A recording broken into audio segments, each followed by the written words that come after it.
ಹಬ್ಬ, ಇವತ್ತಾದರೂ 5 ಗಂಟೆ ಕರೆಕ್ಟ್ ಎದ್ದಿದ್ದೇನೆ. ಇವತ್ತಿಂದ ಜಾಗಿಂಗ್ ಸ್ಟಾರ್ಟ್.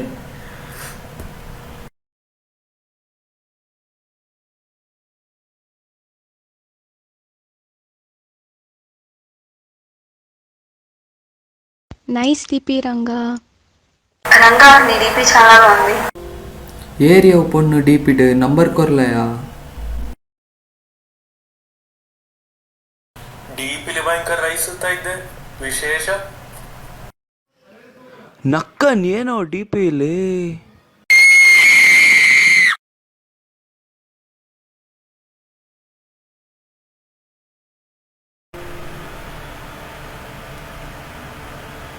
ಗಂಟೆ 3:05. 5 ನಿಮಿಷ ಆಯ್ತಷ್ಟೇ ನಾನು ಮಲಗಿ.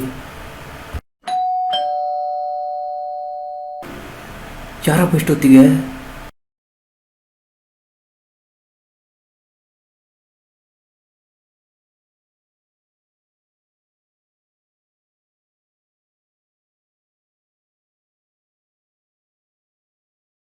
ಓನರ್ ಅಂಕಲ್, ನೀವಾ ಇಷ್ಟೊತ್ತಿಗೆ? ಎಂತ ಇನ್ನೂ ಲೈಟ್ ಆಫ್ ಮಾಡಲಿಲ್ಲ? ಹತ್ರ ಬಂದ್ರೆ ನೋಡಿದ್ರೆ ನಂಗೆ ಬೈತಾರೆ ಬಾರಿ ಸಾವು. ಅದು ರೂಮ್ಮೇಟ್ಸ್ ಎಲ್ಲ ಊರಿಗೆ ಹೋಗಿದ್ದಾರೆ, ಅದಕ್ಕೆ ಒಬ್ಬನೇ ಮೇಲೆ ಸ್ವಲ್ಪ ಭಯ, ಅದಕ್ಕೆ ಲೈಟಾಗಿ ಇಟ್ಟಿದ್ದೆ. ರೂಮ್ಮೇಟ್ಸ್ ಎಲ್ಲ ಇಲ್ಲದಾಗ ನೀವು ಎಷ್ಟು ಬೇಗ ನಂಗೆ ಗೊತ್ತು, ಸುಮ್ಮನಿರು ಬಿಡು, ಅದು ಪರವಾಗಿಲ್ಲ. ಅಲ್ಲ ಮಾರ, ನೀವು ಡೈಲಿ 3 ಗಂಟೆ ಆಗ್ತೀರಿ ಹೇಳು ಮಾರೆ, ನಮ್ಮ ಮನೆ ನಾಯೇನಾದ್ರೂ ಮಾರ್ತಾನೆ. ಇಲ್ಲ ಅಂಕಲ್, ಇವತ್ತು ಮಾತ್ರ. ನನ್ನನ್ನು ನಾಯಿ ಕಂಪೇರ್ ಮಾಡಿದ.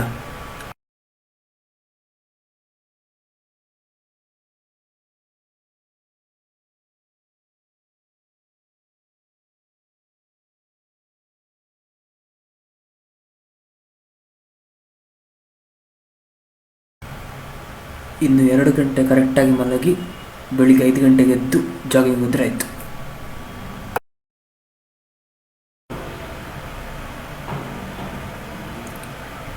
ಲೋ ಮಚ್ಚ,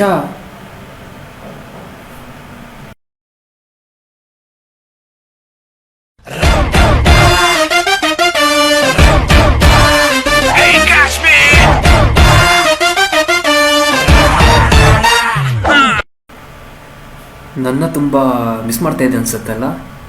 ಎಂಥ ಸಾಹಸ ಇಲ್ಲ, ಮಲಗು ಮಾರುವ. ನನಗೆ ನಾಳೆ ಬೆಳಿಗ್ಗೆ ಎದ್ದು ಜಾಗಿಂಗ್ ಹೋಗ್ಬೇಕು. ಇವತ್ತು ಸ್ಯಾಟರ್ಡೆ ಮಚ್ಚ, ಮಂಡೆಯಿಂದ ಹೋಗೋ. ಹಾಗೆ ಹೇಳಿ 2 ವಾರ ಆಯ್ತು ಮಾರೆ ಸಾವು. ಅದಕ್ಕೆ ನಾಳೆಯಿಂದ ಕರೆಕ್ಟಾಗಿ ಹೋಗ್ತೇನೆ. ಲೋ, ಸ್ವಲ್ಪ ಯೋಚನೆ ಮಾಡೋ, ಶೂ ಸಾಕ್ಸ್ ಎಲ್ಲ ವಾಶ್ ಮಾಡ್ಬೇಕಷ್ಟೇ. ಓ ಹೌದಲ್ಲ, ಸರಿ ಹಾಗಾದ್ರೆ ನಾ ಮಲಗ್ತೇನೆ. Good night. ಲೋ ಮಚ್ಚ, ಇಷ್ಟು ಬೇಗ ಮಲ್ಗೋದೇನೋ? ಮತ್ತೆ ಇಷ್ಟೊತ್ತಿಗೆ ಅಂತ ತೆಪ್ಪಗುದ್ಲಿಕ್ಕುಂಟ? ಲೋ ಮಚ್ಚ, ನನ್ನ ಸ್ವಲ್ಪ ಯೂಸ್ ಮಾಡಿ ಮಲ್ಗೋ. ಎಂತ ಸಾವು ಮಾರ ನಿಂದು. ಮೊನ್ನೆ ಹೀಗೆ ಸ್ವಲ್ಪ ಯೂಸ್ ಮಾಡು ಅಂತೇಳಿ ಇಡೀ ದಿನ ವೇಸ್ಟ್ ಆಗಿದೆ ಸಾವು. ಲೋ ಅದು ಮೊನ್ನೆ ಮಚ್ಚ, every day is not Sunday, today Saturday. ಆಯ್ತಾಗಾರೆ 10 ನಿಮಿಷ ಯೂಸ್ ಮಾಡಿ ಮಲಗ್ತೇನಾ? ಲೋ 10 ನಿಮಿಷ ನಿನ್ನ ಫೋನಲ್ಲಿ ಮೆಸೇಜ್ ಲೋಡ್ ಆಗೋಕ್ಕೆ ಬೇಕೋ? ಆಯ್ತಾಗಾರೆ, ನನಗೂ ಬೇಡ ನಿಂಗೂ ಬೇಡ. ಅರ್ಧ ಗಂಟೆ ಮಾತ್ರ, 1 ನಿಮಿಷ ಲೇಟ್ ಇಲ್ಲ, ಈಗಲೇ ಹೇಳಿದ್ದೇನೆ.